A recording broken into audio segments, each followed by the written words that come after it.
बच्चों, तो हम लोग देख रहे हैं रूल ऑफ लिगेशन, और रूल लिगेशन का टाइप 1 मैंने देख लिया है। ठीक है, आज हम टाइप 2 पे विचार करने वाले हैं, जो आपको CI/SI हो, है ना, प्रॉफिट एंड लॉस हो, परसेंटेज हो, है ना, बहुत सारा चैप्टर हो जिसमें बहुत ही अति उपयोगी होगा।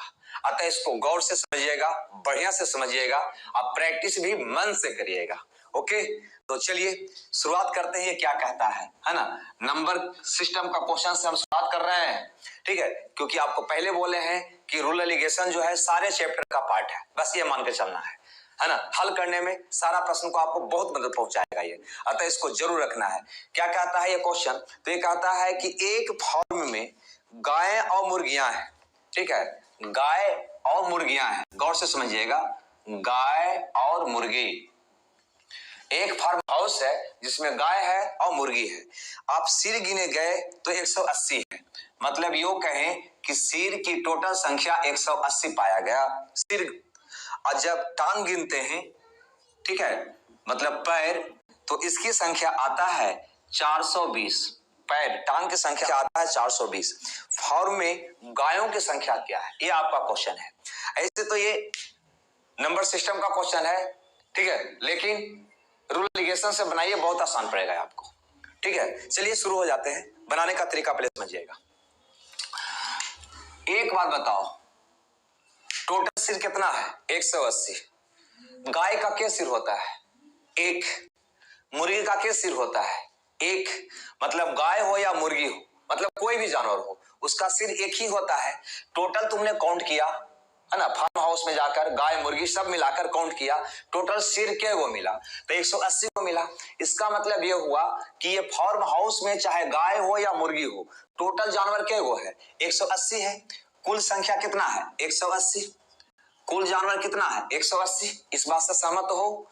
मतलब चाहे गाय हो या मुर्गी हो, कितनों रहे उससे मतलब नहीं है, गाय या मुर्गी मिलाकर टोटल क्या वो हो गया? 180 को हो गया, क्योंकि सिर गाय का भी एगो, मुर्गी का भी एगो, अतः टोटल सिर 180, मतलब जानवर टोटल 180। मतलब वो फार्म में, सॉरी, वह फार्म हाउस में टोटल जानवर है 180, गाय और मुर्गी मिलाकर। पैर आपने गिना तो कितना आया? 420। इसको हटाओ, यहां लिख देते हैं फिलहाल। पैर 420 आया, इसको अभी हटाओ। सिर आया 180। पैर की बात यहां पे करो। गाय देखा है ना, गाय की कितनी टांगे होती है? गाय की 3 कि 4 टांगे होती है। गाय का 4 टांग होता है। सोचो कि अगर 180 जो जानवर है, टोटल के टोटल गाय होता, टोटल के टोटल गाय होता, तो टोटल पैर के वो होता? एक गाय का 4 टांग, तो 180 गाय का क्या टांग होता? 180 गुना 4, 18 4 72, 720 पैर होता। नहीं समझ में आया? टोटल जानवर 180 को फॉर्म में निकला ना। अगर 180 के 80 ये टोटल के टोटल गाय होता, तो एक गाय के 4 टांग होता है, तो 180 गाय होता, तो 180 गुना 4, 720 टांग होता। अब यहां पे देखिए मुर्गी को, मुर्गी का क्या टांग होता है? 2। देखे ना, मुर्गी का क्या टांग होता है? 2। अब ऐसे सोचो कि अगर ये 180 के 80 मुर्गी होता तो क्या टांग होता भाई? 180 के 80 मुर्गी होता तो क्या टांग होता? तो एक मुर्गी का 2 टांग, 180 मुर्गी होता तो 180 गुना 2, 360 टांग होता, माने 360 पैर होता। लेकिन हकीकत में गाय और मुर्गी मिलाकर टोटल पैर आया है 420 को। मतलब ये 420 पैर जो आया वो क्या आया? ये दोनों का मिश्रण ही तो आया। बस यहां पे अगर हम रूल लिगेशन का प्रयोग कर देंगे तो गाय और मुर्गी का अनुपात निकल जाएगा, गाय और मुर्गी की संख्या का अनुपात निकल जाएगा। बस मेरा प्रश्न का हल हो जाएगा। हल करिए, कितना होगा? 0 0 3, ऐसे आइए, कितना हो जाएगा? 60।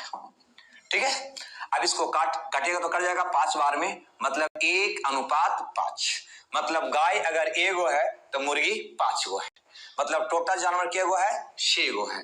आपका प्रश्न क्या कहता है? टोटल जानवर कितना है? 180। सिर 180 का मतलब टोटल जानवर 180, तो 6 का वैल्यू 180, तो 1 का वैल्यू हो गया 30। 1 का वैल्यू 30, मतलब अगर पूछा गया कि फार्म हाउस में कितने गाय हैं, तो 1 का वैल्यू 30 हो जाएगा। टोटल गाय कितना हो जाएगा? 30।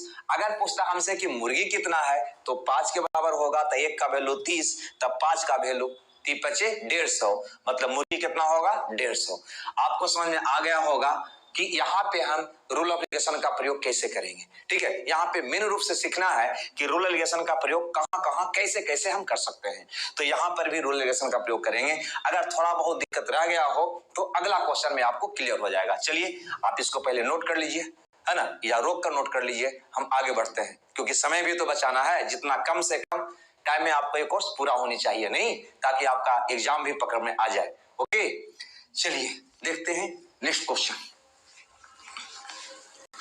देखिए, मैथ में कोई जान नहीं होता है, लेकिन हम लोग करते क्या है, हम लोग करते हैं कि इतना पेचीला नियम तरीका सीख लेते हैं, मैथ अपने आप पेचीला हो जाता है। जब हम लोग क्लास ज्वाइन करते हैं, वहां जाते हैं, मैथ जब हार्ड लगता है, तरीका सही नहीं रहेगा तो मैथ हार्ड लगेगा ही लगेगा।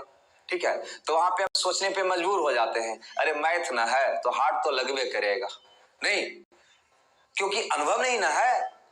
जब फिर हम देखते हैं तरीका सही, मैथ जब इजी हो जाता है, तब पता चलता है कि नहीं, मैथ बिल्कुल आसान है, बिल्कुल आसान सचमुच है। आगे देखते हैं, कहता है एक फार्म हाउस में केवल मुर्गी, ध्यान से समझिएगा, केवल मुर्गी और भेड़ है। भेड़ देखे या नहीं देखे हैं? देखे हैं, है ना। केवल मुर्गी और भेड़ है। सभी के सिरों की कुल संख्या 38 है। कुल सिर कितना है? 38 है। और पैरों की कुल संख्या 100 है। कुल पैर कितना है? 100 है। मुर्गी और भेड़ किस अनुपात में है? ये मेरा क्वेश्चन है। सबसे पहला प्रश्न आपसे, ठीक है, फार्म हाउस में मुर्गी है और भेड़ है। अगर तुम सिर गिनोगे तो कितना आ रहा है? 38। टोटल सिर कितना आ रहा है? 38। अब यहाँ पे सोचिए, मुर्गी का क्या सिर होता है? एक सिर। भेड़ का क्या सिर होता है? एक। पता है ना, मुर्गी का भी एक ही सिर होता है, भेड़ का भी एक ही सिर होता है। अरे भाई, सबका एक ही सिर होता है। टोटल सिर तुमने गिना, टोटल आया 38। इसका मतलब मुर्गी और भेड़ मिलाकर कुल जानवर कितना हो गया? 38 हो गया। टोटल जानवर कितना हो गया? 38 हो गया। मतलब पोल्ट्री फार्म में या वो फार्म हाउस है, उसमें चाहे मुर्गी हो या भेड़ हो, कुल मिलाकर 38 गो है। कुल मिलाकर क्या हुआ है? 38 गो है। अब यहाँ पे गौर करो, पैर के बारे में सोचो। मुर्गी का क्या पैर होता है? तो आप कहोगे 2, क्योंकि ये तो प्रचलित है, जानते ही हैं आप। मुर्गी का क्या टांग? 2 टांग। ठीक है, तो एक मुर्गी का 2 टांग। ऐसा सोचो यहाँ पे कि अगर ये 38 के 38 टोटल जो जानवर है, सब के सब मुर्गी होता, सब के सब क्या होता? मुर्गी होता। 38 के 38 जानवर मुर्गी होता तो क्या टांग होता? तो एक मुर्गी का 2 टांग, तो 38 मुर्गी का 38 दूनी 76 टांग, मतलब 76 पैर। ओके, मतलब अगर 38 के 38 मुर्गी होता तो टोटल 76 पैर होता। क्लियर है? उसी प्रकार से भेड़ के बारे में सोचो। भेड़ का क्या टांग होता है? पता है ना, क्या टांग होता है? जल्दी बोलो, क्या टांग होता है? 4। एक भेड़ का 4 टांग होता है। अब यही बात यहाँ पे भी प्रयोग करो कि 38 के 38 अगर भेड़ होता, 38 के 38 अगर भेड़ होता तो टोटल टांग कितना होता? जबकि एक भेड़ का 4 टांग होता है, तो हो जाता 832 के 2, बाकी 3, 4 तिया 12, 3 15, 152 टांग। नहीं, एक भेड़ का 4 टांग।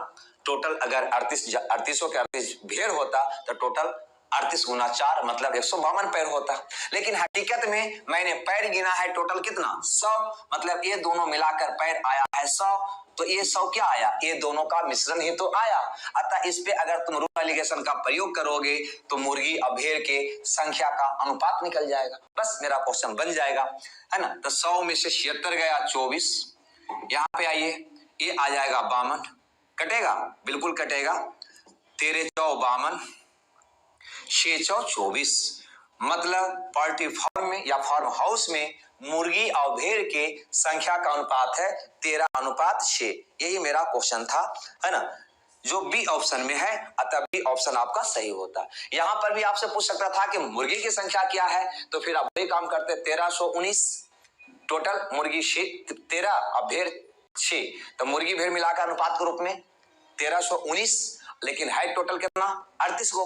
टोटल मिलाकर कितना है? 38 गो। तो 19 का वैल्यू 38, तो 1 का वैल्यू 2, 1 का वैल्यू 2, तो 13 का वैल्यू 26, माने मुर्गी हो जाएगा 26। 6 का वैल्यू 12, मतलब भेड़ की संख्या हो जाएगा 12। अगर पूछा होता तो उस प्रश्न का भी उत्तर हम दे दिए होते। अब इसी से जुड़ा हुआ एक क्वेश्चन आपसे और हम करते हैं, थोड़ा सा, है ना, हल्का सा मॉडरेट किया हुआ।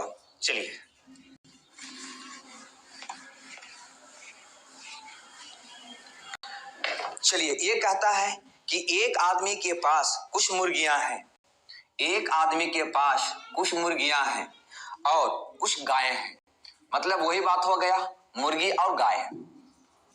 एक व्यक्ति के पास कुछ मुर्गियां हैं और कुछ गायें हैं।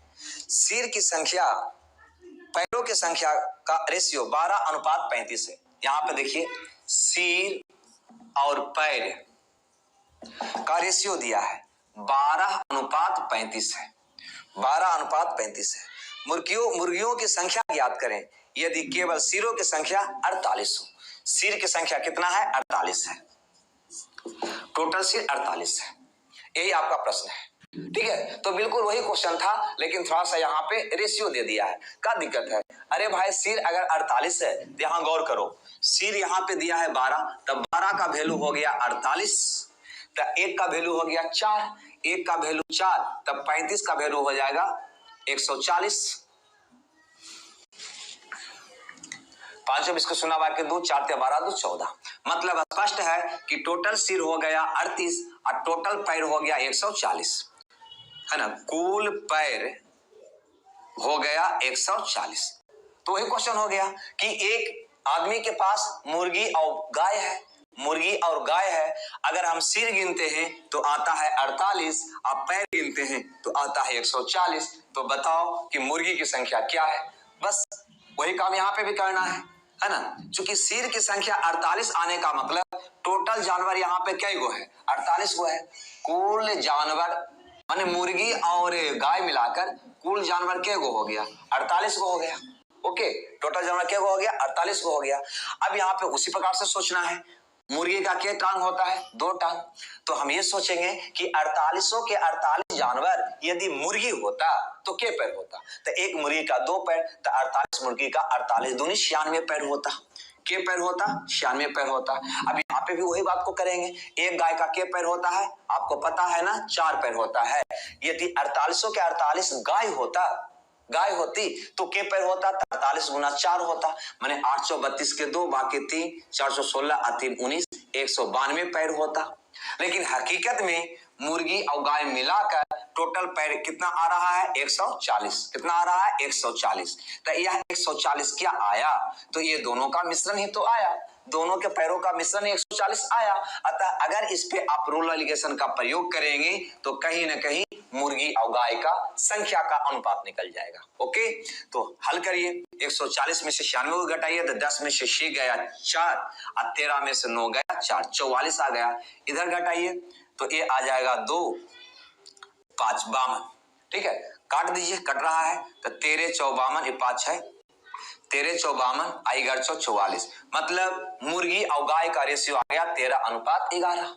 ओके, हमसे पूछा है कि मुर्गी की संख्या क्या है ना, मुर्गी की संख्या क्या है? तो गौर करो, 13:11 24, अनुपातिक 24 का वैल्यू 48, अनुपातिक 24 का वैल्यू यहां देखो 13, 11, 24 होता है ना, मुर्गी भेड़ मिलाकर अनुपात के रूप में कितना हो गया? 24। तो 24 का वैल्यू 48, तो 1 का वैल्यू 2, 1 का वैल्यू 2, तो 13 का वैल्यू 13 दूनी 26।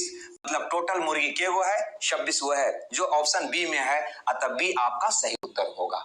हमें लगता है ये बात भी आपको क्लियर हो गया होगा। और एग्जाम में अगर ये मुर्गी और गाय वाला है ना या खरगोश वाला क्वेश्चन अगर आएगा तो हम समझते हैं कि उसको आप छोड़िएगा नहीं, पक्का बना लीजिएगा। चलिए नोट करिए, है ना, वीडियो को रोक लीजिए और नोट कर लीजिए। आगे बढ़े। ओके,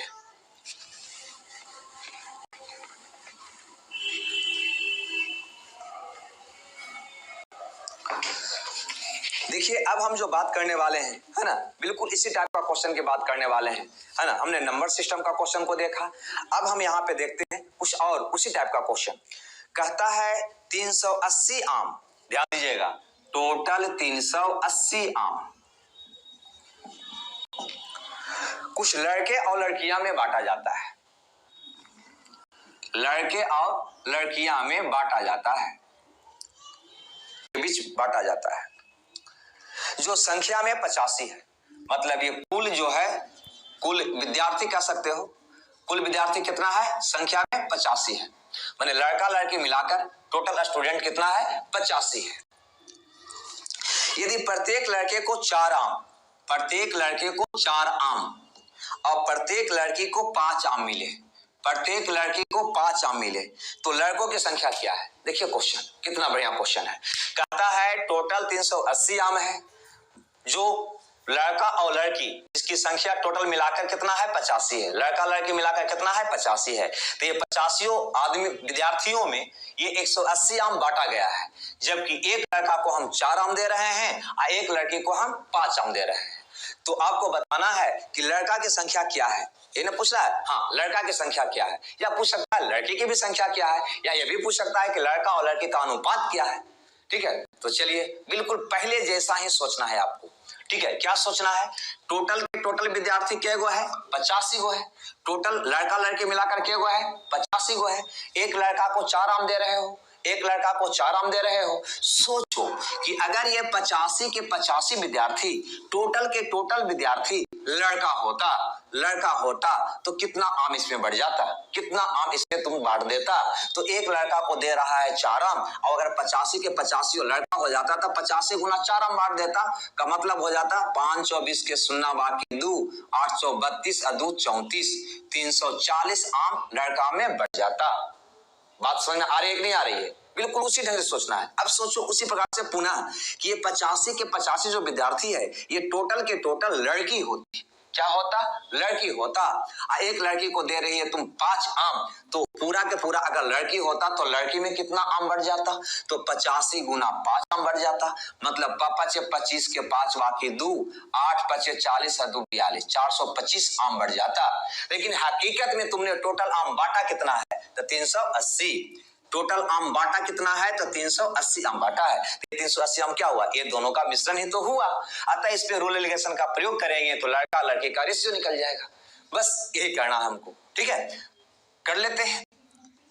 5 में से 0 गया 5, 12 में से 8 गया 4, 45 आ गया। ऐसे करिए तो 380 में से 340 गया, कितना आ जाएगा? 40। हमें लगता है 5 बार में दोनों कट जाएगा। 9 5 45, 8 5 40। मतलब लड़का और लड़की का अनुपात आ गया 9 अनुपात 8। अगर अनुपात पूछता तो हम बता देते 9 अनुपात 8, लेकिन हमसे पूछा गया है लड़का की संख्या, तो अब क्या करेंगे? तो लड़का अनुपात के रूप में 9, लड़की 8, तो 9 8 17। अनुपात के रूप में कितना हो गया? दोनों का योग, लड़का लड़की मिलाकर कुल विद्यार्थी 17 हो गया। लेकिन प्रश्न कहा है कि टोटल विद्यार्थी कितना है? 85। तो 17 का वैल्यू हो जाएगा 85, तो 1 का वैल्यू हो जाएगा 5। एक का रेशियो में पढ़ चुके हैं, 1 का वैल्यू हो जाएगा 5। लड़का का मान पूछा है तो लड़का का वैल्यू है 9, तो 9 का वैल्यू हो जाएगा 1 का वैल्यू 5, तो 9 का वैल्यू 45। मतलब वहां पे 45 वो लड़का है, जो ऑप्शन डी में है। अतः डी आपका सही उत्तर होगा। लड़की पूछा होता तो 8 5 40 लड़की होते। क्लियर है? बिल्कुल उसी ढंग से सोचना है। देखो पहले वाला क्वेश्चन मुर्गी और भेड़ वाला, ये क्वेश्चन है ना, में कोई अंतर नहीं है। आगे भी हम बताएंगे, आगे भी देखेंगे तरह तरह का क्वेश्चन। लेकिन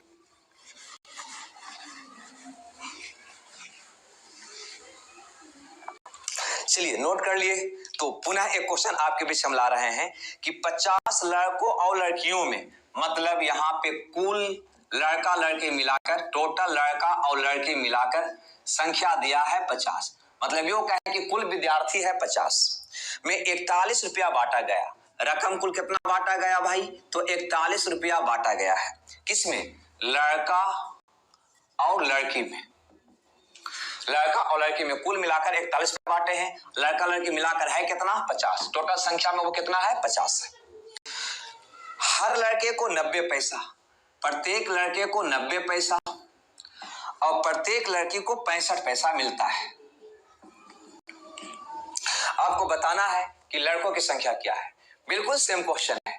ठीक है, बिल्कुल सेम क्वेश्चन है। सोचिए, बनाइए, बिल्कुल आप बना सकते हैं। ठीक है, आप वीडियो को रोक लीजिए, आप पहले बनाइए, उसके बाद पुनः आगे देखिए। ठीक है, चलिए हम यहाँ पे बताते हैं। अब यहाँ पे देखिए, कहता है टोटल विद्यार्थी 50 है, लड़का लड़की मिलाकर कितना है? 50 है। टोटल क्या रुपया बांटा हमने? 41 रुपया बांटा। लड़का में कितना गया? प्रत्येक लड़का को कितना दे रहा है? 90 पैसा। प्रत्येक लड़की को 65 पैसा। हमसे पूछा गया लड़का की संख्या क्या है। तो बिल्कुल उसी ढंग से सोचो कि यदि 50 जो लड़का है, विद्यार्थी है टोटल, ये 50 के 50 लड़का होता तो लड़का में तुम कितना रुपया बांट देता? तो एक लड़का को दे रहा है 90 पैसा, और अगर 50 लड़का होता तो कहीं ना कहीं 45 रुपया बांट देते। 90 पैसा गुना 50, 9 पचे 45, 4500 पैसा, मतलब 45 पे बांट देते हैं। उसी प्रकार से अगर 50 के 50 लड़की होती, एक लड़की को हम दे रहे हैं 65 पैसा, तो लड़की में कुल कितना रुपया बढ़ जाता? तो 50 गुना 65, तो 1 शून्य, पचे 25 के 5 बाकी 2, 100 पचे 30 है 2 32, इतना रुपया बढ़ जाता, लड़की में इतना रुपया बढ़ जाता। ठीक है, लेकिन हकीकत में बांटे कितना है? तो 41 रुपया। तो यह 41 रुपया जो आया वो क्या आया? ये दोनों का मिश्रण ही तो आया। अतः इस पे हम रूल रिलेशन का प्रयोग करेंगे तो लड़का लड़की का संख्या का अनुपात निकल जाएगा। सिंपल। चलिए करते हैं। कितना आएगा ये? 4। 45 में से 41 गया 4। अब इसमें से इसको घटाइए। ठीक है, तो ये आ जाएगा 50, 10 में से 2 जाएगा 8, 8.5 रुपया। देखो 32 और 8 40, 50 50 1, 40 से 41 हो गया। मतलब ये इस शून्य को हटा देते हैं, यहाँ दशमलव देखो शून्य दे देते हैं, दशमलव अपने आप हट जाएगा। दशमलव के बाद 1 अंक, दशमलव के बाद 1 अंक, बस काट दीजिए। के बार में? 5 बार में। 17 पचे 85 और 8 पचे 40, मतलब 17:8 में लड़का और लड़की है। बस लड़का की संख्या निकालना है। कैसे निकालोगे? तो 17 और 8 25, तो कहोगे 25 का वैल्यू कितना दिया हुआ है? 50। टोटल विद्यार्थी 50 है, तो 1 का वैल्यू कितना हो गया? 2। तो लड़का की संख्या, तो 17 का वैल्यू 17 दूनी 34। टोटल विद्यार्थी, टोटल लड़का, टोटल बॉयज कितना होगा? 34 होगा। देखा जाए 34 है ऑप्शन में, डी में है, अतः डी आपका सही उत्तर होगा, बिल्कुल पहले जैसा ही। ओके, तो हमें उम्मीद है कि यह भी क्वेश्चन आपको समझ में आया होगा। ठीक है, आगे बढ़ा जाए। चलिए आगे बढ़ते हैं। ठीक है, मिटा रहे हैं, नोट कर लीजिएगा। बिल्कुल जब भी बैठिए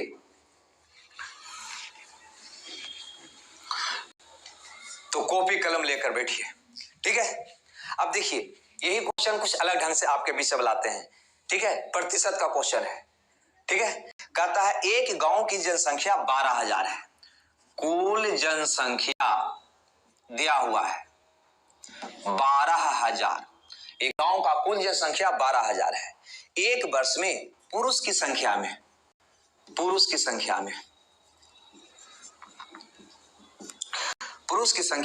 6% का वृद्धि होता है, जबकि महिला की संख्या में 8% का वृद्धि होता है। तो गांव का जनसंख्या बढ़कर हो जाता है, अब कुल जनसंख्या हो जाता है 12,800। आपको बताना है वृद्धि से पूर्व गांव की जनसंख्या, गांव में पुरुष की संख्या क्या था, माने वृद्धि से पहले पुरुष कितना था। अब यहां पे गौर करो, यहां पर भी अगर ध्यान से देखोगे तो पुरुष में वृद्धि दिया है, महिला में वृद्धि दिया है, और यहां से देखो तो पहले 12,000 जनसंख्या था, अब हो गया 12,800। इसका मतलब कुल जनसंख्या बढ़ा है 800, मतलब पुरुष महिला मिलाकर बढ़ा है 800। फिर से देखो, पुरुष की संख्या कितना बढ़ा? 6%। महिला की संख्या कितना बढ़ा?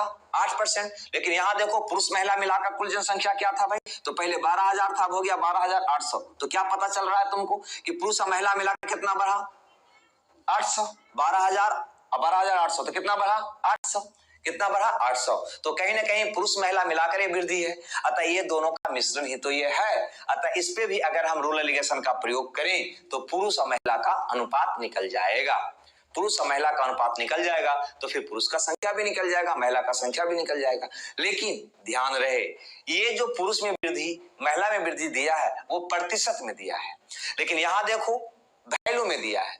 या तो इसको प्रतिशत में चेंज करो या इसको वैल्यू में चेंज करो। इसको प्रतिशत में चेंज करोगे तो क्या करोगे? 800 का वृद्धि हुआ है 12,000 में, इसलिए 100 में, है ना, इतना प्रतिशत। सुना सुना काटोगे, ऐसे काटोगे, कहीं ना कहीं ये पेचीला आ जाएगा, है ना। तो तुमको सुविधा क्या होगा? इसको प्रतिशत में चेंज करने के बजाय इसी को वैल्यू में चेंज कर लो, वो ज्यादा सुविधा होगा।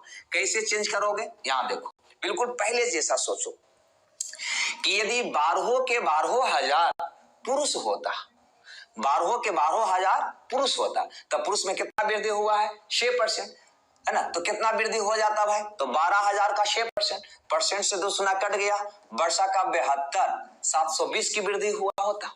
12,000 का 6% बढ़ेगा तो 6/100, वर्षा का 72, 720 बढ़ा होता। बात आई समझ में? हमने क्या कहा? बिल्कुल पहले जैसा मुर्गी भेड़ जैसा और रुपया जो बांटे आम बांटे उसके जैसा सोचना है कि 12,000 अगर पुरुष होता तो पुरुष में 6% का वृद्धि हुआ है तो कितना वृद्धि हो जाता, तो 12,000 का 6% मतलब 720 हो जाता। अब पुनः इस पे सोचो कि 12,000 अगर महिला होती तो कितना बढ़ता, 8%। कितना बढ़ता, 8%। 8% का मतलब हो जाता 9 12 96, 960 परसेंट से दूसरा कट जाएगा, 12 गुना 8 96 को सुना बन जाएगा 960। मतलब साफ है, दोनों को वैल्यू में हम चेंज कर लिए। अब रूल रिलेशन का प्रयोग करो। पुरुष में वृद्धि 720, महिला में 960 का कुल कितना हो गया, पुरुष महिला मिलाकर 800। रूल रिलेशन का प्रयोग करोगे तो क्या निकलेगा, पुरुष और महिला का अनुपात निकलेगा। तो 960 में से 800 गया, कितना बच गया 160। 800 में से 720 गया, कितना बच गया 80। अगर रेशियो निकालोगे तो क्या आएगा, 2:1, 2:1। बस निकल गया। हमसे पूछा है कि पुरुष की संख्या क्या हो, तो यहां पर देखो 3 का वैल्यू, पुरुष 2 महिला 1 मतलब दोनों मिलाकर 3। 3 का वैल्यू कितना हो गया 12,000, कुल जनसंख्या 12,000 दिया था। तो 3 का वैल्यू 12,000, तो 1 का वैल्यू 4,000, 1 का वैल्यू 4,000, तो 2 का वैल्यू क्या होगा बाबू 8,000। मतलब पुरुष की संख्या था 8,000। यही तो लगता है मेरा प्रश्न में था कि वृद्धि से पूर्व गांव में पुरुषों की संख्या क्या था, तो 8,000, जो ऑप्शन ए में है।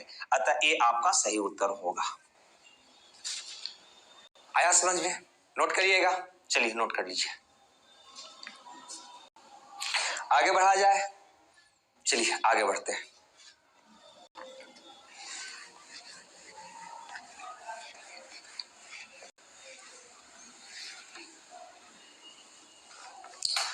अगला यहाँ पे क्वेश्चन कहता है ना, साधारण ब्याज से है। यहां पर देखिए साधारण ब्याज का क्वेश्चन आया, ठीक है।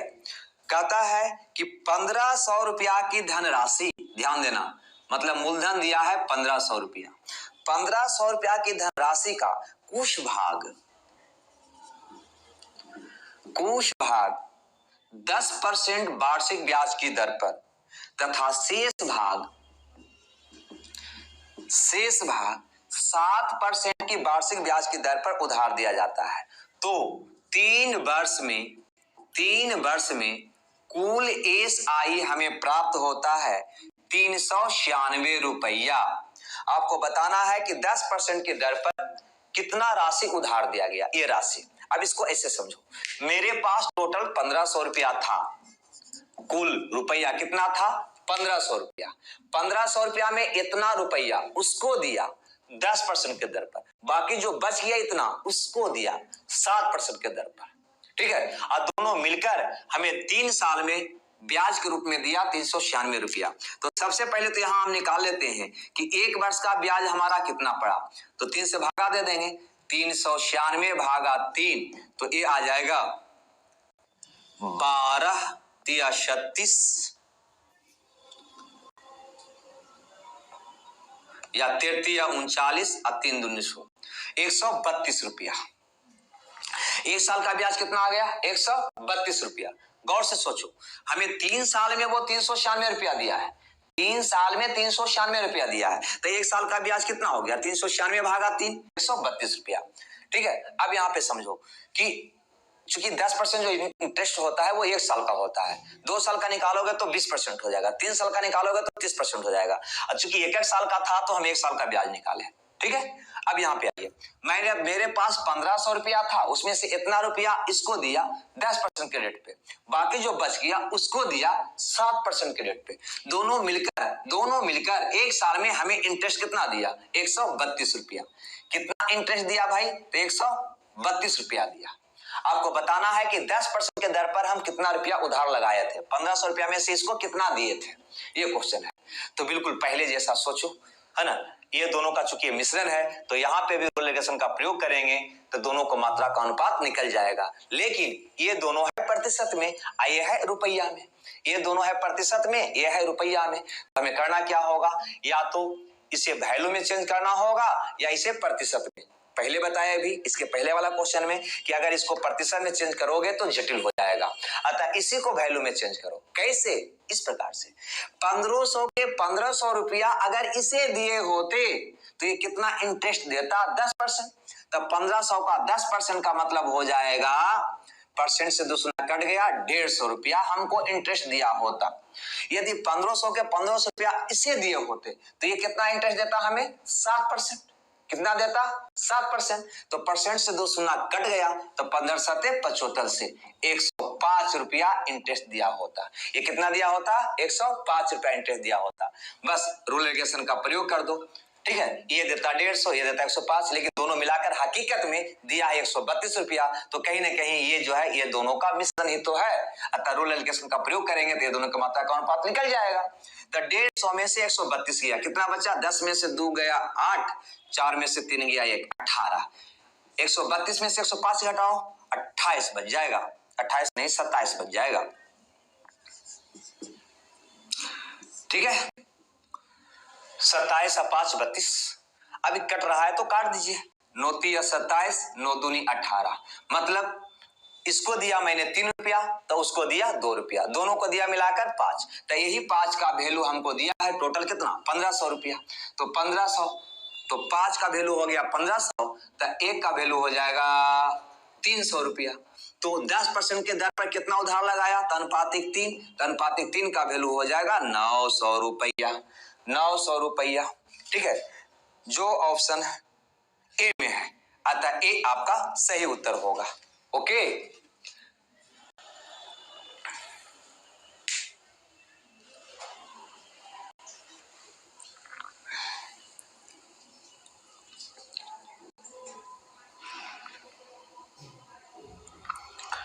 चलिए तो देखते हैं नेक्स्ट क्वेश्चन को, ठीक है। मिटा दें।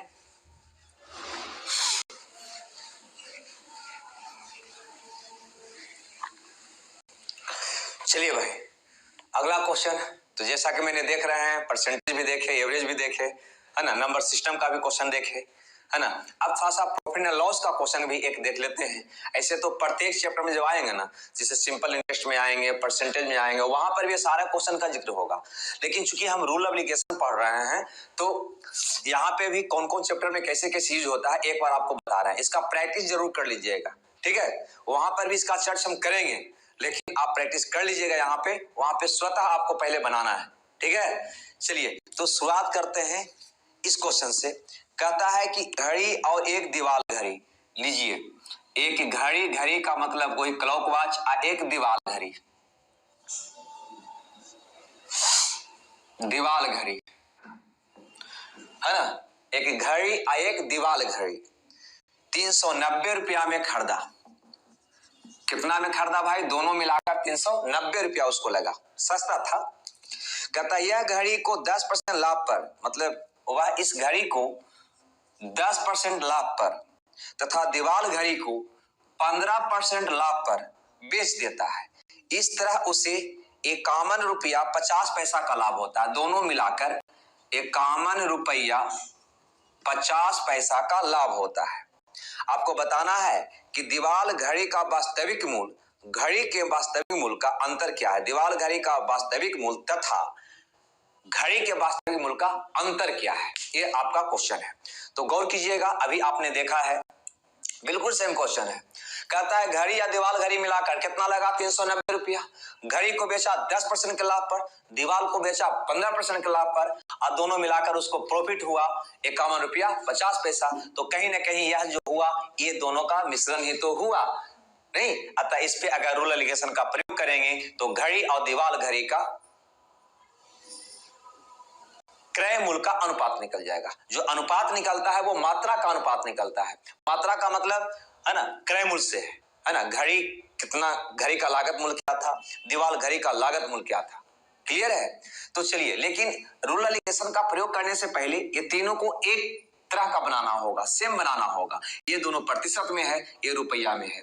या तो इसको प्रतिशत में बदल लो, 51/50/390 गुने 100 करके, है ना, तो वो पिछला हो जाएगा। या तो फिर इसको वैल्यू में बदल लो, ये आपको आसान होगा। कैसे? बिल्कुल पहले जैसा कि मान लो कि ये घड़ी जो है 390 रुपया में खरीदा होता, दोनों मिलाकर 390 में तुम खरीदा है ना। यहाँ पे कुल सीपी है 390, हम मान रहे हैं कि 390 रुपया सिर्फ एक घड़ी का लागत मूल्य होता। तो इसे 10% का लाभ होता। तो वास्तव में इस पे अगर 10% का लाभ होता तो रुपया में कितना लाभ होता, तो इतना का 10%, परसेंट से इस सुना कट गया, मतलब 39 रुपया का लाभ हुआ होता। अब सोचिए कि अगर ये 390 रुपया ये दीवाल घड़ी का कॉस्ट प्राइस रहा होता तो उस पर 15% का लाभ होता, तो कुल मिलाकर कितना का लाभ होता, तो इतना का 15%। एक सुना से कट गया, एक सुना बच गया, 15 में 35 से बाकी 13, 15 या 45 और 13 8 5 58 रुपया 50 पैसा का लाभ होता। ओके, 58 रुपया 50 पैसा का लाभ होता। अब यहाँ पे ऐसे सोचो, इस घड़ी पे लाभ हुआ 39 रुपया का, इस पे लाभ हुआ 58 रुपया 50 पैसा का, और दोनों मिलाकर जब आकलन किए तो आप पाया कि 51 रुपया 50 पैसा का लाभ हुआ। तो कहीं ना कहीं ये दोनों का मिश्रण है। अतः इस पे अगर हम रूल एलिगेशन का प्रयोग करेंगे तो इसकी मात्रा का अनुपात निकल जाएगा, मतलब क्रय मूल्य का अनुपात निकल जाएगा। शुरू में ही बताया यह रेशियो जो निकलता है वो मात्रा का निकलता है। मात्रा क्या होता है, क्रय मूल्य होता है। चलिए घटाइए, इस शून्य को हटा देते हैं। 5 में से 5 गया 0, 8 में से 1 गया 7, ठीक है। यहां पे घटाइए, 5 दशमलव, 11 में से 9 गया 2, 4 में से 3 गया 1, दशमलव देकर को शून्य दे दीजिए, दशमलव हट जाएगा नहीं। अब कटता है तो काट दीजिए, हमें लगता है 5 से कट जाएगा, 14 25 70 अब 25 25 25 से, मतलब ये कि घड़ी का लागत मूल्य 14 आया और दीवाल घड़ी का लागत मूल्य 25 आया। दोनों मिलाकर देखा जाए तो 5 4 9 2 1 3, दोनों मिलाकर देखा जाए घड़ी और दीवाल घड़ी का क्रय मूल्य तो आता है अनुपातिक 39, लेकिन ये बोलता है दोनों को मिलाकर क्रय मूल्य है कितना, 390 रुपया।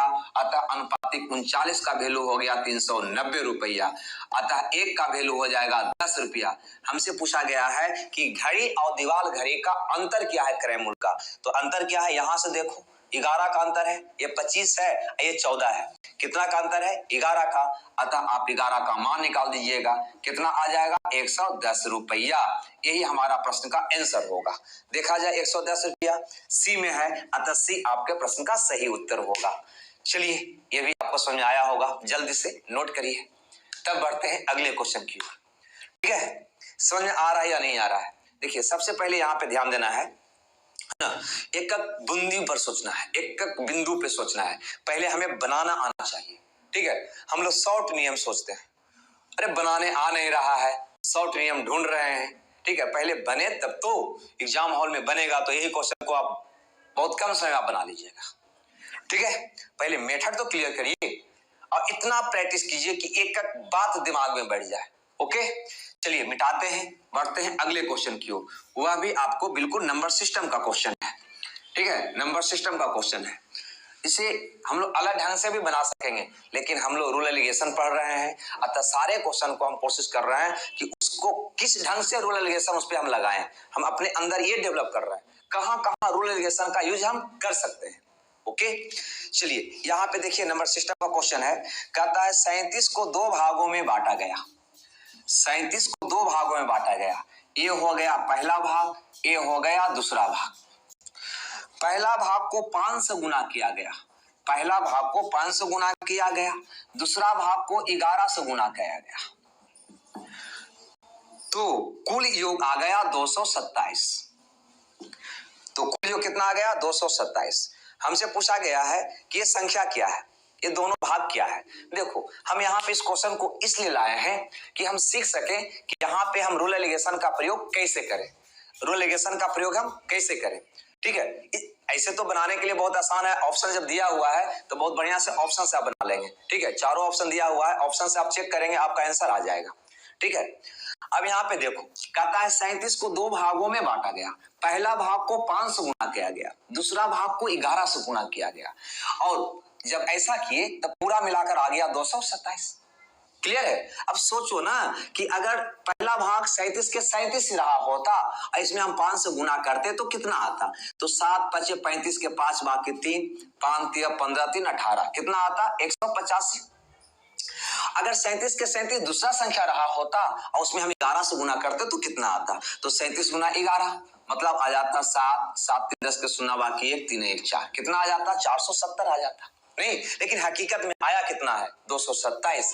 तो कहने का मतलब यह है कि ये दोनों का मिश्रण ही तो हुआ 227। अतः यहाँ पे भी हम रूलर एलिगेशन का प्रयोग करेंगे तो ये दोनों का मात्रा का अनुपात निकल जाएगा। कर दीजिए तो 407 में से 227 को घटाइए, 7 में से 7 गया 0, 10 में से 2 गया 8, 3 में से 2 गया 1। ओके, अब इसमें से इसको घटाते हैं तो 7 में से 5 गया 2, 22 में से 18 गया 4।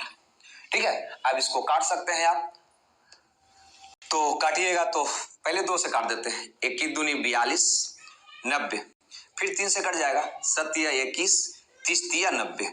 मतलब ये कि पहला संख्या अगर 30 है तो दूसरा संख्या आपका 7 है, दोनों का योग 37 है। यहाँ पर भी दोनों का योग कितना था 37 था। इसका मतलब हमें कुछ करने की आवश्यकता नहीं है, पहला संख्या आपका 30 निकल के आ गया और दूसरा संख्या आपका 7 निकल के आ गया। यही हमारा प्रश्न का उत्तर हो गया।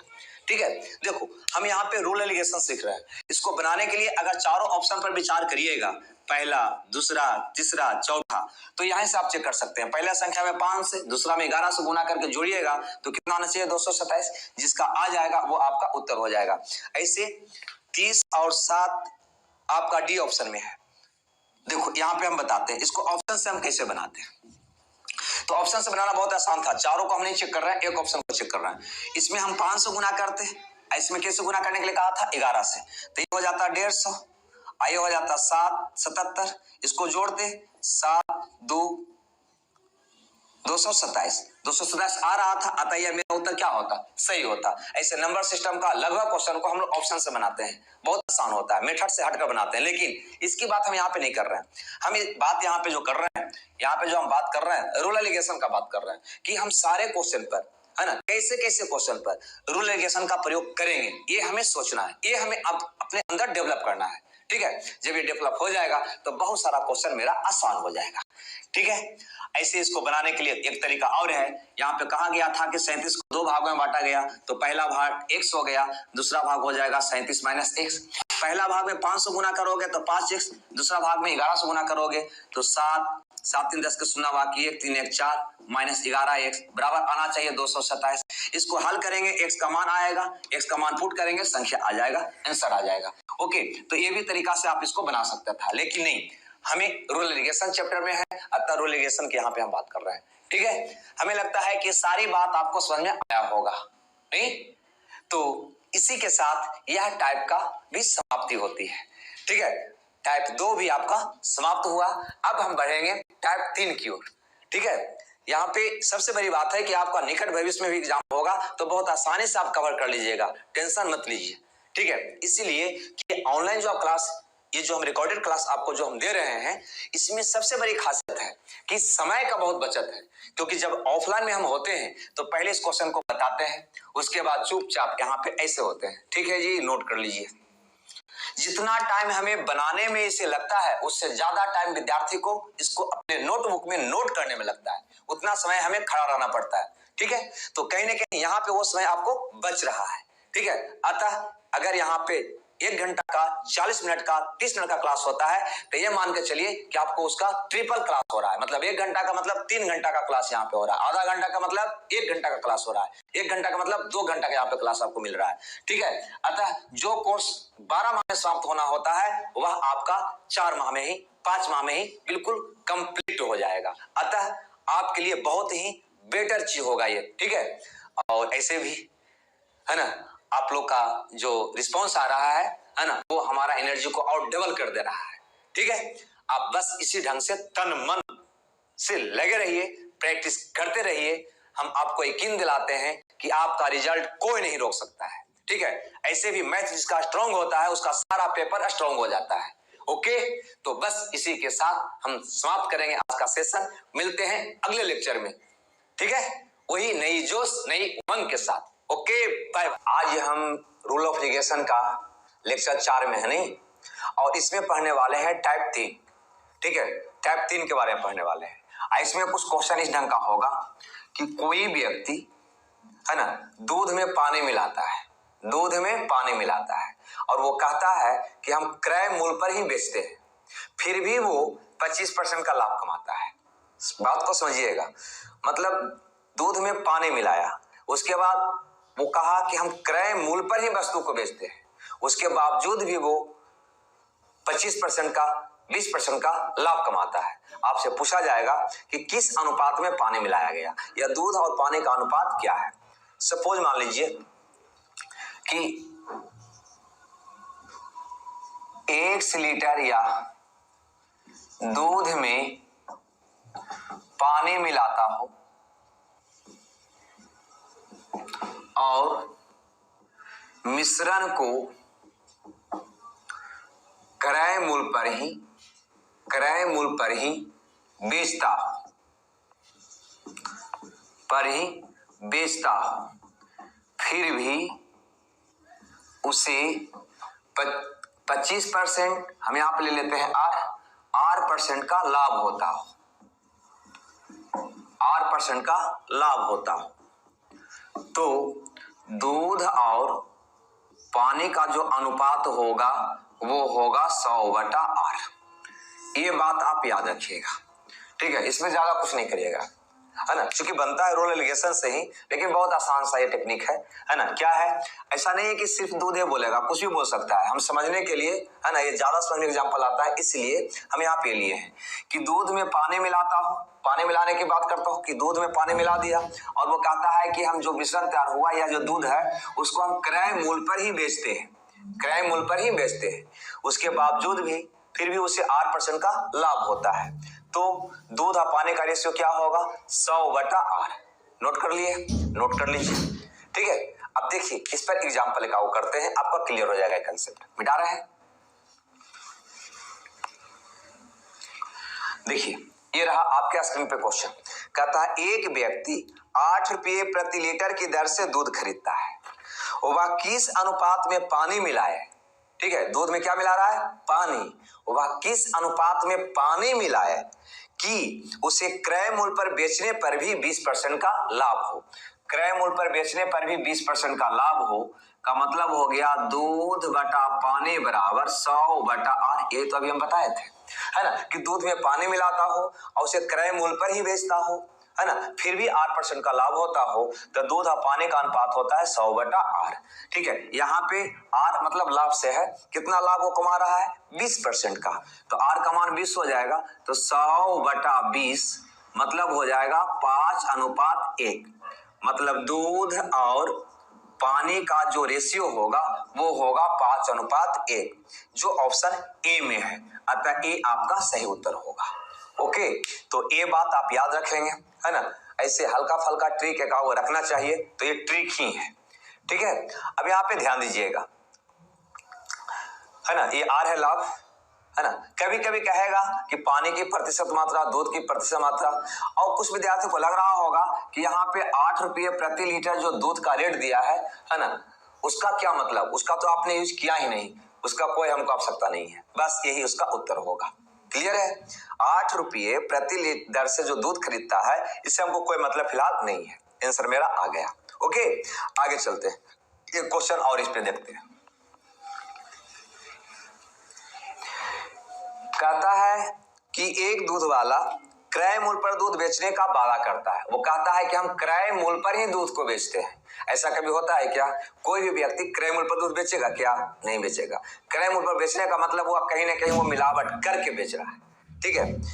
क्रय मूल्य पर ही दूध बेचने का वादा करता है और फिर भी वो 25% लाभ कमाने के लिए उसे कितना प्रतिशत पानी मिलाना होगा, है ना। क्रय मूल्य पर ही बेचना है उसको, फिर भी 25% का लाभ चाहिए, इसका मतलब मिलावट करना होगा ना। तो वही आपका सवाल है कि कितना मिलावट करना होगा, मतलब उसमें कितना पानी मिलाना होगा, ठीक है। तो सबसे पहले तो आपको पता होनी चाहिए यहाँ पे दूध और पानी का रेशियो क्या होगा, कितना पानी मिलाएगा, तो वो होगा 100/R। 100/R का मतलब 100/R है लाभ, कितना लाभ चाहिए उसको, तो लाभ उसको चाहिए 25% का, लाभ चाहिए 25% का, तो हो गया 4:1। ये क्या निकला, दूध और पानी का रेशियो, ठीक है। लेकिन हमसे रेशियो नहीं पूछा, हमसे कहता है कितना प्रतिशत पानी मिलाना होगा, मतलब पानी की प्रतिशत मात्रा पूछ रहा है। निकाल दीजिए पानी की प्रतिशत मात्रा। देखो पानी कितना मिलाया, 1, कितना में, तो 4 है 1 5, मिश्रण तैयार कितना हो गया 5। तो 5 में 1, हमेशा तुलना टोटल से करना है, ठीक है। तो दूध पानी मिलाकर कितना हो गया मिश्रण 5। पानी पूछ रहा है कितना पानी मिलाए, तो पानी कितना मिलाएगा 1, वो भी प्रतिशत में पूछ रहा है। तो किसी को भी प्रतिशत में बदलना होता है तो उसमें 100% से गुना कर देते हैं, बस हो गया। कितना प्रतिशत पानी मिलाएगा तो इतना प्रतिशत, काटोगे तो आ जाएगा 20%, ठीक है। देख लीजिए कौन ऑप्शन में है, तो ए में है, अतः ए आपका सही उत्तर होगा। ओके, कितना पानी मिलाना होगा 20%, काट लीजिए ना। ओके, क्लियर है। चलिए ये क्वेश्चन और देखते हैं इस पे, ठीक है, क्लियर हो जाएगा इस प्रकार से। चलिए आगे देखते हैं, समझिएगा और अगला क्वेश्चन बनाइए भी। कहता है 3 रुपये प्रति लीटर कीमत वाले शुद्ध दूध को किसी मात्रा में 4 लीटर पानी मिलाया जाता है। मतलब दूध का कीमत दिया है 3 रुपये और उसमें शुद्ध दूध में 4 लीटर पानी मिलाया है। कितना लीटर पानी मिलाया है 4 लीटर। मतलब यहाँ पे जो दूध पानी है ना, यहाँ पे देखो दूध में क्या मिलाया, वो पानी मिलाया, वो भी दूध कितना था 3 लीटर, सॉरी 3 रुपये प्रति लीटर। इसका मूल दिया है, इसका मूल था 3 रुपये पर लीटर, अब पानी कितना मिलाया वो 4 लीटर। क्लियर है। कहता है 3 रुपये प्रति लीटर कीमत वाले शुद्ध दूध की किसी मात्रा में 4 लीटर पानी मिलाता है। यदि वह दूध वाला पहले के मूल पर उस मिश्रण को बेचकर, पहले के मूल पर, पहले के मूल का मतलब क्रय मूल पर ही, पहले के मूल का मतलब क्या हुआ क्रय मूल पर ही मिश्रण को बेचकर 20% का लाभ कमाता है, तो ग्राहक कितनी मात्रा में शुद्ध दूध पिएगा, ग्राहक कितनी मात्रा में शुद्ध दूध पिएगा। तो सबसे पहले यहाँ पे दूध में कितना पानी मिलाया उसका हम रेशियो पता कर लें, उसके बाद आगे की कहानी कहेंगे, ठीक है। तो क्या होगा 100/R, R का मतलब के परसेंट लाभ कमा रहा है वो 20%, तो R कितना हो जाएगा 20, काटिएगा तो आ जाएगा 5:1। ये क्या आया दूध और पानी का अनुपात, दूध और पानी का अनुपात, मतलब दूध 5 तो पानी 1। चलिए अब यहां पे शुरू हो जाइए। कहता है कि ग्राहक कितना दूध पिएगा, ये अब मेरा सवाल है। तो 3 रुपये प्रति लीटर कीमत वाले शुद्ध दूध की किसी मात्रा में 4 लीटर पानी मिलाया है। पानी कितना है 4 लीटर, मतलब 1 का वैल्यू कितना है 4 लीटर, इसका मतलब 5 का वैल्यू कितना हो गया 520 लीटर, 520 लीटर है ना। अब यहाँ पे कहता है कि जब 4 लीटर वो पानी मिलाया, कितना पानी मिलाया 4 लीटर, इसका मतलब वो शुद्ध दूध कितना लिया होगा 20 लीटर है ना। टोटल मिश्रण तैयार कितना हो गया होगा 24 लीटर। मतलब आप उसके यहां से अगर 24 लीटर लिए होंगे है ना, क्योंकि 4 ही लीटर पानी मिलाया है वो, तो 4 लीटर पानी मिलाने का मतलब दूध लिया होगा 20 लीटर, टोटल तैयार हुआ होगा मिश्रण 24 लीटर। जो आपने कीना मतलब 24 लीटर आपने लिया। तो बताइए कि कितना दूध शुद्ध दूध आप पीजिएगा, इसमें आपको कितना शुद्ध दूध मिलेगा, तो आप कहिएगा 20 लीटर। क्या कहिएगा 20 लीटर। यही आपका प्रश्न का उत्तर होगा कि ग्राहक कितनी मात्रा में शुद्ध दूध पाएगा, तो होगा 20 लीटर। आंसर जो ऑप्शन ए में है।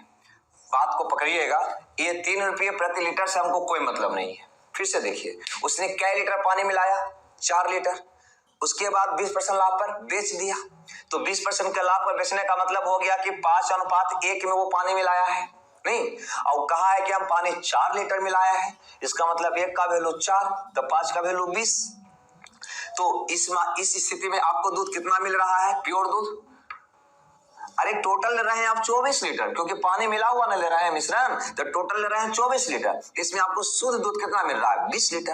अतः जब ये किने होंगे आप, तो आपको प्योर दूध मिला होगा मात्र 20 लीटर, 4 लीटर क्या मिला होगा आपको पानी मिला होगा। ओके चलिए आगे चलते हैं नेक्स्ट क्वेश्चन में।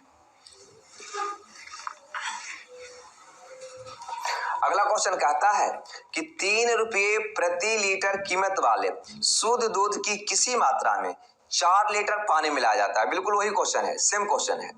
यदि वह दूध वाला पहले के मूल पर उस मिश्रण को बेचकर, पहले के मूल पर मतलब क्रय मूल पर उस मिश्रण को बेचकर 16.2/3% का लाभ कमाता है, तो ग्राहक कितनी मात्रा में शुद्ध दूध पाएगा। बिल्कुल सेम क्वेश्चन है, अंतर सिर्फ रेट का है।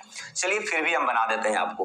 यहाँ पे होगा दूध बटा पानी बराबर 100/R। तो यहाँ पे R आपको दिया है 16.2/3%, मतलब 50/3%।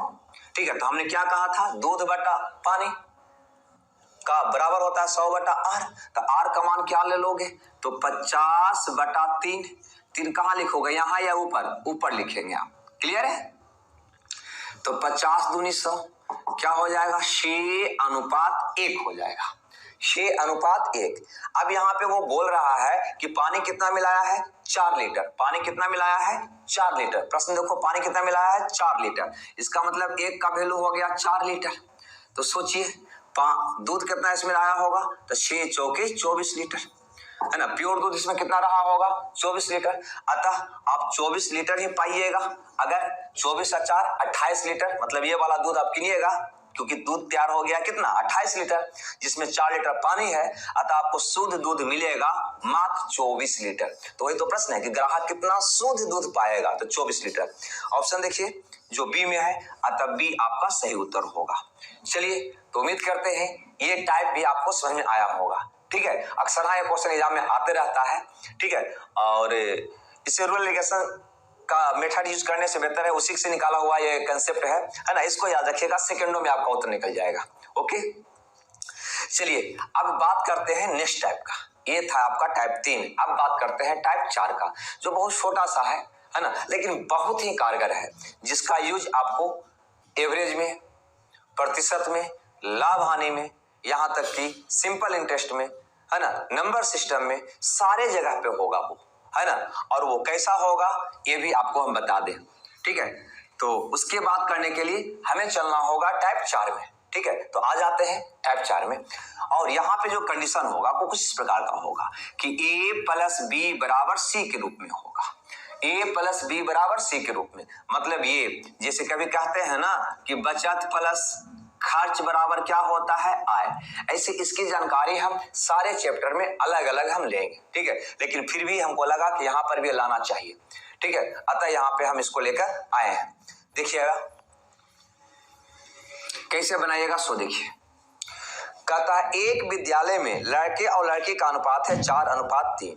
75% लड़के और 70% लड़कियों को छात्रवृत्ति मिलती है, तो कितने छात्रों का प्रतिशत, तो ऐसे छात्रों का प्रतिशत क्या है जिन्हें छात्रवृत्ति नहीं मिलती है। क्लियर, ये शुद्ध रूप से रूरल लिगेशन का क्वेश्चन है ना। और इसको करते क्या है आप, तो थोड़ा गौर से देखिए थोड़ा सा। ये हो गया आपका लड़का और ये हो गया आपका लड़की। कहता है कि 75% लड़का छात्रवृत्ति पाता है और 70% लड़की छात्रवृत्ति पाता है। ठीक है, ऐसा करते हैं कि 75% पाता है, तो इसको हम लिख देते हैं 25% लड़का छात्रवृत्ति नहीं पाता है और 30% लड़की छात्रवृत्ति नहीं पाती है। क्लियर है, तो कुल विद्यार्थी मिलाकर हम मान लेते हैं कि 1% ऐसा विद्यार्थी है लड़का लड़की मिलाकर जो छात्रवृत्ति नहीं पाता है।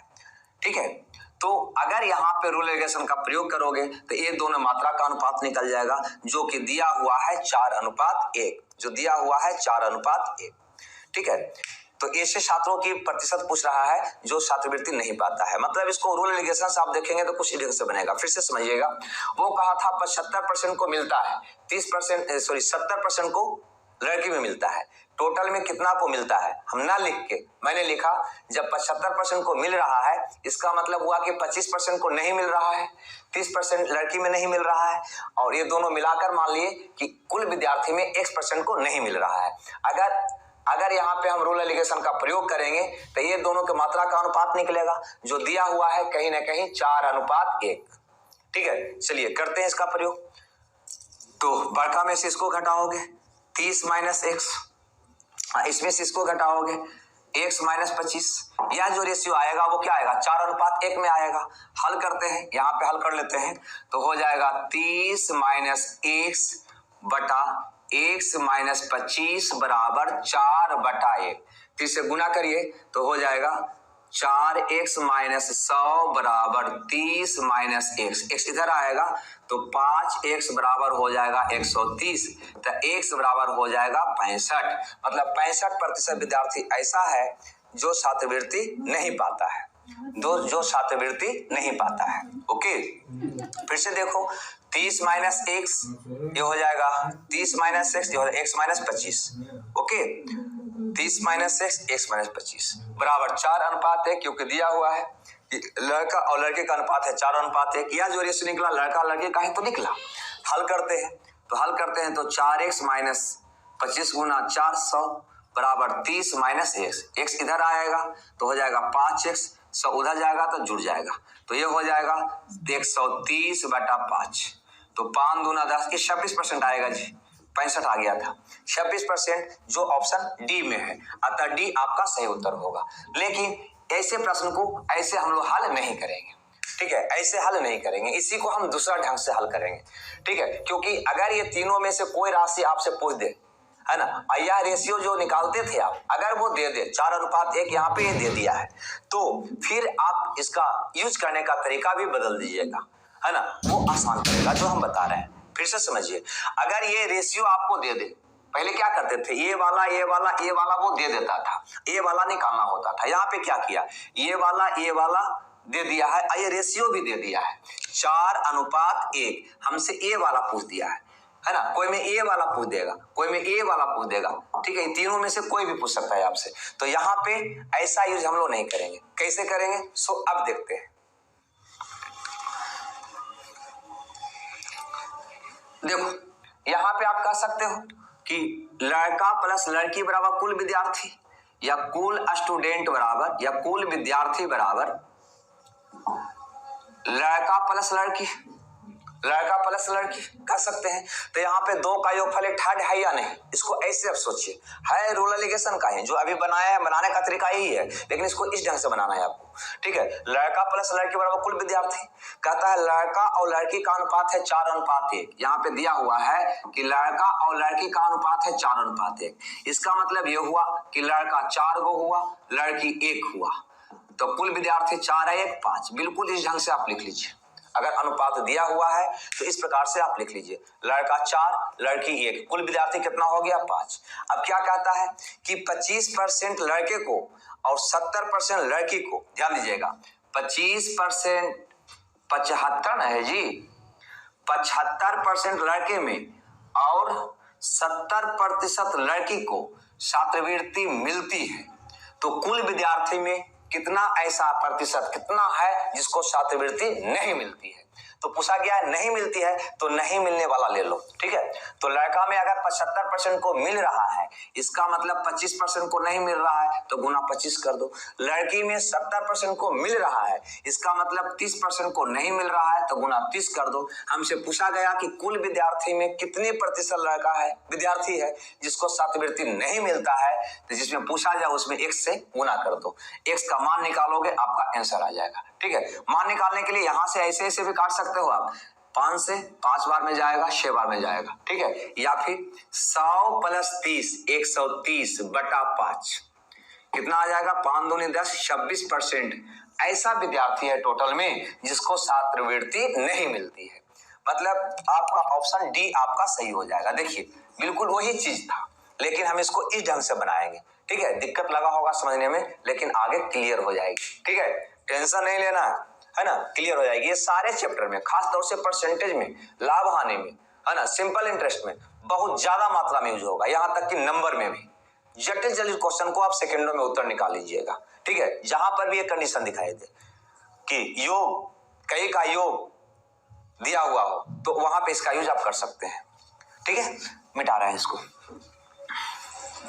देखो एक क्वेश्चन और देखते हैं इस पे। कहता है एक परीक्षा में 1000 लड़के हैं, ध्यान से समझिएगा, 1000 लड़के हैं और 800 लड़कियां हैं, 800 लड़कियां हैं।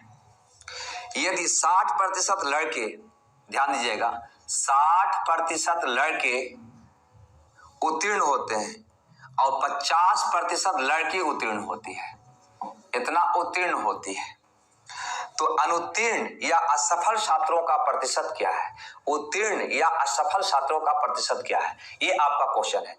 तो सबसे पहले यहाँ पर देखो, अगर यहाँ निकालना चाहो तो लड़का और लड़की का रेशियो आप निकाल सकते हो, है ना। 2 शून्य से 2 शून्य कट गया, 5 दूना 10, 4 दूना 8, 5:4 हो गया, है ना। रेशियो आप निकाल सकते हो, ठीक है। मतलब टोटल हो गया 5 या 4 9 विद्यार्थी, इसको में से लड़का हो गया 5, लड़की हो गई 4, ओके। ऐसे भी 1000 पर भी प्रयोग करोगे कि 1000 प्लस 800 भी करोगे तब भी आंसर आ जाएगा। यहाँ पे 1000 प्लस 800 बराबर 1800, ये हो गया कुल विद्यार्थी, ये हो गया लड़का, ये हो गया लड़की। इस पे भी यूज करेंगे तो मेरा आंसर आ जाएगा, लेकिन कैलकुलेशन बढ़ जाएगा। ये कैलकुलेशन को घटाने के लिए पहले इसको हम काट लेते हैं, सिंपल में बदल लेते हैं, ठीक है, मतलब रेशियो में बदल लेते हैं, ठीक है। तो ये 1000 था, ये 800 था, 10 8 मतलब 5 4, मतलब 5 गो लड़का 4 गो लड़की, टोटल हो गया 9 गो। अब प्रश्न क्या कहता है कि लड़का में 60% उत्तीर्ण हुआ तो गुना 60 कर दो, लड़के में 50% उत्तीर्ण हुआ तो गुना 50 कर दो, कुल विद्यार्थी में कितना उत्तीर्ण हुआ तो गुना x कर दो। क्या निकलेगा, ये उत्तीर्ण की संख्या। आपसे पूछा गया है अनुत्तीर्ण की संख्या, तो फिर ये जो रिजल्ट आएगा x का वो मान निकाल के 100 में से घटा लेंगे तो अनुत्तीर्ण की संख्या निकल जाएगा। अथवा आप डायरेक्ट भी ये काम को कर सकते थे। देखिए 60% उत्तीर्ण हुआ तो अनुत्तीर्ण कितना हुआ 40%, 50% उत्तीर्ण हुआ तो अनुत्तीर्ण कितना हुआ 100 - 50 मतलब 50%, अतः कुल में कितना अनुत्तीर्ण हुआ तो गुना x। ये डायरेक्ट आपका आंसर आ जाएगा। बात आया समझ में। x कितना हो जाएगा तो 200, ये भी 200, 400/9%, 400/9%। आंसर देख लीजिए और मार दीजिए, ठीक है। असफल छात्रों का संख्या 400/9 जाएगा। चूंकि आपका दशमलव में है, देखिए भागा दे देते हैं, 9 4 36 4 0, फिर 9 4 36 4.0, मतलब फिर 9 4, मतलब स्पष्ट है 44.44% के लगभग आएगा। क्या आएगा लगभग में, तो 44.44 कौन में है तो 3 में है, अतः सी आपका आंसर हो जाएगा, सी आपका आंसर हो जाएगा। तो ये बात भी आपको समझ में आया होगा। अगर दिक्कत है तो कोई बात नहीं, आगे भी देखते हैं, और आगे आने वाले चैप्टर में जैसे परसेंटेज हो गया, लाभ हानि हो गया, सिंपल हो गया, नंबर सिस्टम हो गया, ये सारा में इसका यूज होगा तो वहां पे और क्लियर हो जाएगा, ठीक है। चूंकि हम लोग रूरल एजुकेशन पढ़ रहे थे और उससे जुड़ी हुई ही बात था, इसलिए यहाँ पे इसको हम लाए हैं। मिटा दें, चलिए नेक्स्ट क्वेश्चन की ओर बढ़ते हैं और देखते हैं। कहता है एक वर्ग में 2 सेक्शन है, होता है ना, सेक्शन ए सेक्शन बी, तो यहाँ पे 2 सेक्शन है। एक सेक्शन में 20 लड़का है, फर्स्ट सेक्शन में 20 बॉय है, और सेकंड सेक्शन में 30 लड़का है। सेकंड सेक्शन में कितना लड़का है 30 लड़का है। इन 2 सेक्शनों की सफलता का प्रतिशत, मतलब सफलता का मतलब पहला सेक्शन में 80%, दूसरा सेक्शन में 60% है। सफलता का प्रतिशत मतलब सफल होने वाले विद्यार्थी है, रिजल्ट देने वाला जो सेक्शन है, तो पहला सेक्शन रिजल्ट दे रहा है 80%, और दूसरा सेक्शन रिजल्ट दे रहा है 60%। आपको बताना है कि पूरी कक्षा का सफलता का पूरी कक्षा का सेक्शन ए का सेक्शन 2 मिलाकर कितना रिजल्ट दे रहा है, ये आपका प्रश्न है कि पूरी कक्षा की सफलता का प्रतिशत क्या है। मतलब पहला सेक्शन में 20 लड़का है, दूसरा सेक्शन में 30 लड़का है। पहला सेक्शन रिजल्ट दे रहा है 80% का, दूसरा सेक्शन रिजल्ट दे रहा है 60% का। आपको बताना है कि पूरी कक्षा का रिजल्ट प्रतिशत क्या रहा, ठीक है। तो कुछ नहीं, सबसे पहले तो ये लड़का की संख्या जो है इसको आप रेशियो में निकाल लें, है ना। तो 20:30 का मतलब 2:3 होगा, मतलब प्रथम सेक्शन में 2 लड़का, दूसरा सेक्शन में 3 लड़का, तो दोनों सेक्शन में हो गया 3 2 5 लड़का। क्लियर है। पहला सेक्शन जो है रिजल्ट कर रहा है 80%, दूसरा सेक्शन रिजल्ट दे रहा है 60%, तो दोनों सेक्शन मिलाकर कितना रिजल्ट दिया तो गुना x। बस x का हल करेंगे आंसर आएगा। अब देखिए आप अपने ढंग से हल कर लीजिएगा, हम इसको हल कर रहे हैं। 5 से कट जाएगा 16 × 5 = 80 और 12 × 5 = 60, ये 5 उधर जाएगा तो 16 पचे 80 और 12 पचे 60। एक्स का मान डायरेक्ट आ गया 32 और 36, ये आ गया 32, ये हो गया 12 3 36, कितना आ गया 68%। मतलब दोनों सेक्शन मिलाकर टोटल रिजल्ट देता है 68%।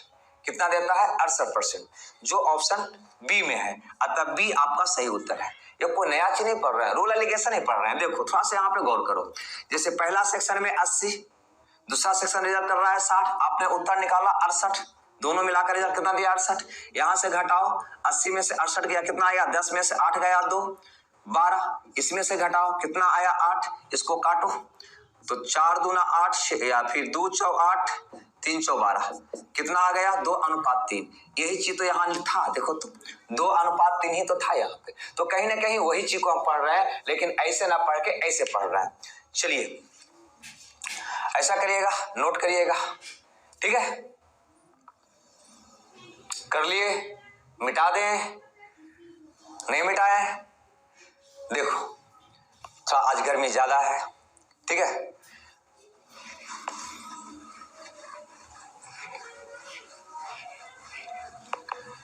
सबसे बड़ी चीज होती है मेहनत, है ना, और मेहनत से भी जरूरी है अंदर जुनून, जोश, है ना, उत्साह और पढ़ने का एक वजह।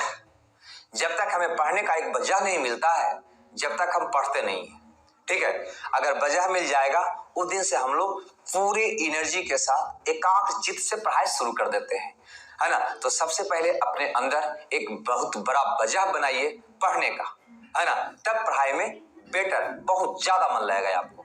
देखिए हम यहाँ पे गर्मी रहने के बावजूद भी क्लास ले रहे हैं, क्योंकि मेरे पास एक वजह है एक क्लास देने का, ठीक है, एक बहुत बड़ी वजह है। उसी प्रकार से आपके अंदर एक बहुत बड़ी वजह होना चाहिए पढ़ने का, ठीक है, तब जाकर आपको मन लगेगा एक क्लास करने में, ठीक है। चलिए इसी के साथ बढ़ते हैं आगे और देखते हैं नेक्स्ट क्वेश्चन को। कहता है 2 सालों में से एक विद्यालय के 80 और 60 छात्र वार्षिक परीक्षा देते आ रहे हैं। मतलब 80 और 60 लड़का वार्षिक परीक्षा देते हैं। 2 सालों से एक विद्यालय के 80 तथा 60 छात्र वार्षिक परीक्षा देते हैं, जिनमें क्रमशः 60% और 80% छात्र सफल होते हैं। आपको बताना है इसका औसत सफल छात्रों का प्रतिशत क्या है। औसत सफल छात्रों का प्रतिशत क्या है, यह हमारा क्वेश्चन है। गौर करिए, सबसे पहले यहां पर देखिए इसका रेशियो आप निकालिए, तो रेशियो निकालिएगा तो आ जाएगा 4:3, 4:3, मतलब 4 + 3, टोटल कितना हो जाएगा आपका 7 हो जाएगा। इसमें कितना सफल हो रहे हैं 60%, तो गुना 60। इसमें सफल कितना हो रहा है 80%, तो गुना 80। इसमें कितना सफल हो रहे हैं भाई, यही तो पूछ रहा है, कुल टोटल, है ना। औसत सफल छात्र का प्रतिशत क्या है, मतलब टोटल का पूछ रहा है, तो गुना x। हल करिए आपका आंसर आ जाएगा। तो x बराबर हो जाएगा 240 और 240, कितना हो जाएगा 480/7%। 480/7% सफल हो रहे हैं, यही आपका प्रश्न का उत्तर होगा, ठीक है। देख लीजिए कौन ऑप्शन में है। तो देखिए पहला ऑप्शन हमारा है 68, दूसरा ऑप्शन हमारा है, ध्यान देखिएगा यहाँ पे, पहला ऑप्शन हमारा है 68, दूसरा ऑप्शन है 68.4/7, तीसरा ऑप्शन है 32%, चौथा ऑप्शन है 36%। हम करते क्या है कि इसको हल किए और यहीं पे इसका पूर्णांक तोड़ना स्टार्ट कर दिए कुछ इस प्रकार से। 480 में 7 से भागा देते हैं, 7 का 42, कितना आ जाएगा 6 0 8 7 56 4, मतलब 68.4/7%। और यहाँ पे टिक आउट मारते हैं। लेकिन यहाँ पे गौर करो 480/7, 7 से कट नहीं रहा है, मतलब बटा में 7 रहना ही रहना है। इसमें नहीं है, इसमें नहीं है, इसमें नहीं है, सिर्फ कौन में है, इसमें है ना। तो इसको पूर्णांक तोड़ने का प्रयास मत करिएगा, ये कॉमन सेंस हमेशा एग्जाम में लगा रहना चाहिए, ठीक है। अब इसको पूर्णांक तोड़ने में स्वाभाविक है 1 सेकंड का वक्त लगेगा, उतना ही में आपको पता चल जाएगा उत्तर ये होगा। ठीक है, ऐसे तो हम निकाल भी लिए यहाँ पे 68.4/7%। ठीक है, जो ऑप्शन बी में है मतलब 2 में है, अतः 2 आपका सही उत्तर होगा। ठीक है, एक एक बात को एग्जाम में ध्यान में रखना है। चलिए एक क्वेश्चन और है, उसे भी देखते हैं, मिटा दें।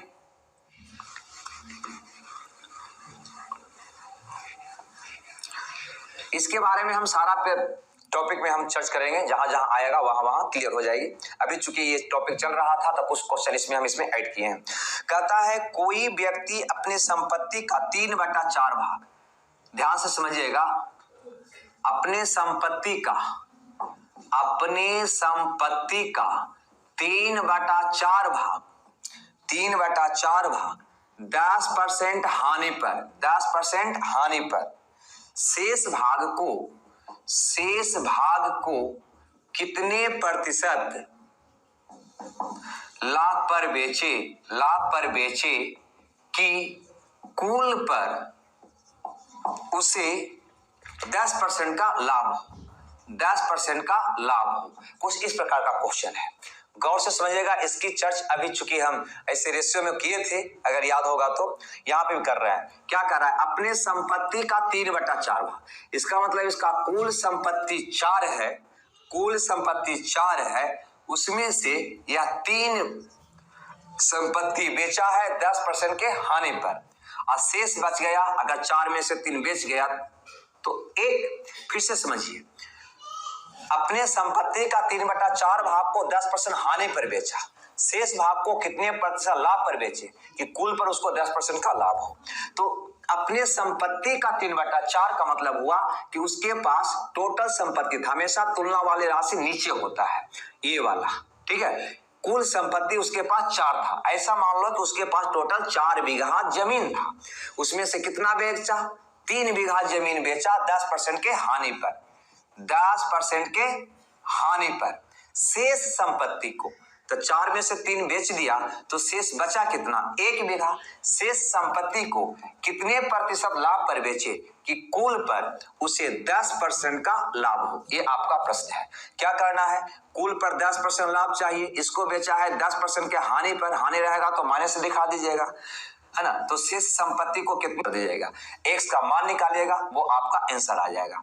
तो x का मान कितना हो जाएगा, तो 40 और 30 इधर आएगा तो जुड़ जाएगा, तो 40 और 30 70%, मतलब शेष संपत्ति को उसको 70% लाभ पर बेचना होगा, जो ऑप्शन ए में है, अतः ए आपका सही उत्तर होगा।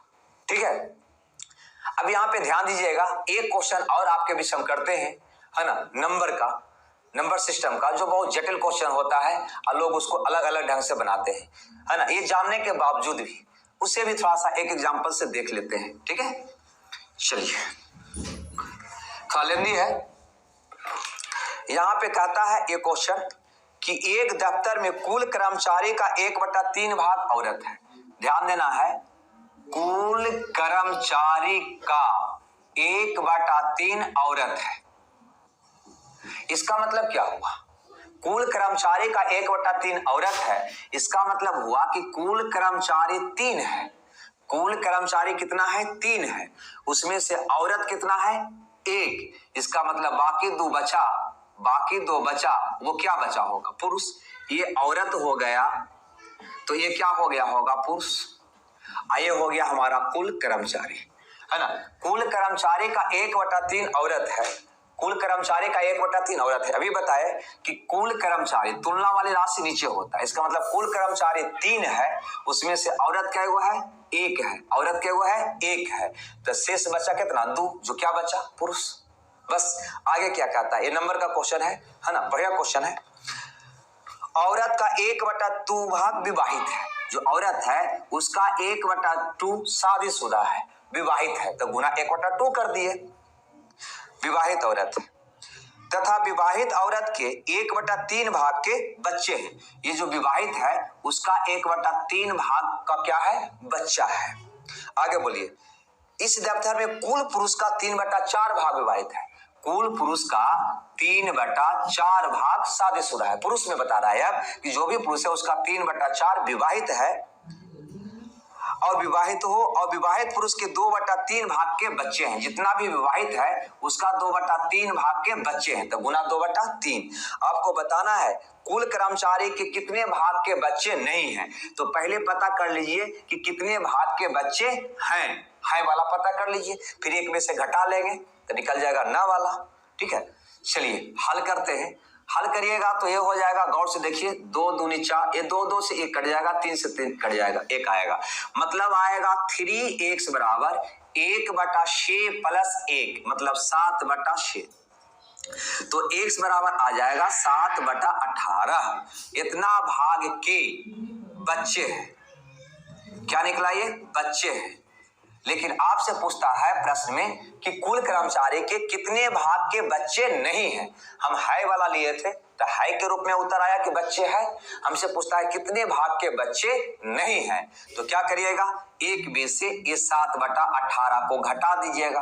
कितना आ गया? 11/18 भाग के बच्चे नहीं हैं, बच्चे नहीं हैं। ये हमारा प्रश्न का उत्तर हुआ 11/18, जो ऑप्शन सी में है, अतः सी आपका आंसर होगा। ओके, तो उम्मीद करते हैं यह क्वेश्चन भी समझ में आ गया होगा। ऐसा एक नहीं कई क्वेश्चन आपके चैप्टर में मिलेगा, जैसे नंबर में मिलेगा, देख लिए आप, प्रतिशत में मिलेगा, लाभ आने में मिलेगा, सिंपल इंटरेस्ट में मिलेगा, एवरेज में मिलेगा, मतलब सारे चैप्टर में मिलेगा। और कहीं ना कहीं इसको बनाने का तरीका हम ये अपनाएंगे, मतलब जहां पर भी 2 वेरिएबल का योगफल एक ठड होगा, जैसे औरत प्लस पुरुष बराबर कुल संख्या हो गया, वहां इस रूप से इसका हम इस्तेमाल कर सकेंगे। ठीक है, तो बस ये था रूल ऑफ एलिगेशन, मिश्रण का नियम। ठीक है, और मिश्रण का नियम अभी समाप्त नहीं हुआ है, लेकिन आपका क्लास मिश्रण के नियम का समाप्त हो चुका है, लेकिन सारा चैप्टर में इसके बारे में हम पढ़ेंगे। ठीक है, सारा चैप्टर में। ऐसे तो रूल एलिगेशन में इतना ही सी बात हमको जानना था, ये वाला ये वाला ये वाला है, ये घटाओ यहाँ, ये घटाओ यहाँ, बस इतनी सी बात जानना था। लेकिन इसका यूज यहाँ नहीं, सारे चैप्टर में होना है ना। अतः जैसे जैसे चैप्टर आएगा उसका एग्जाम्पल आएगा, वैसे वैसे इसको प्रत्येक चैप्टर में हम इसको देखते जाएंगे। ठीक है, तो इसी के साथ रूल ऑफ एलिगेशन का चैप्टर को यहीं पे हम समाप्त करते हैं। ठीक है, इसी उम्मीद के साथ कि आप लोग इसको मन से देखे होंगे, नोट्स भी बनाए होंगे, प्रैक्टिस भी किए होंगे, क्योंकि सारे चैप्टर में क्वेश्चन आएगा। और अगले लेक्चर में पुनः आपके बीच हाजिर होते हैं नया चैप्टर के साथ। जब तक के लिए धन्यवाद।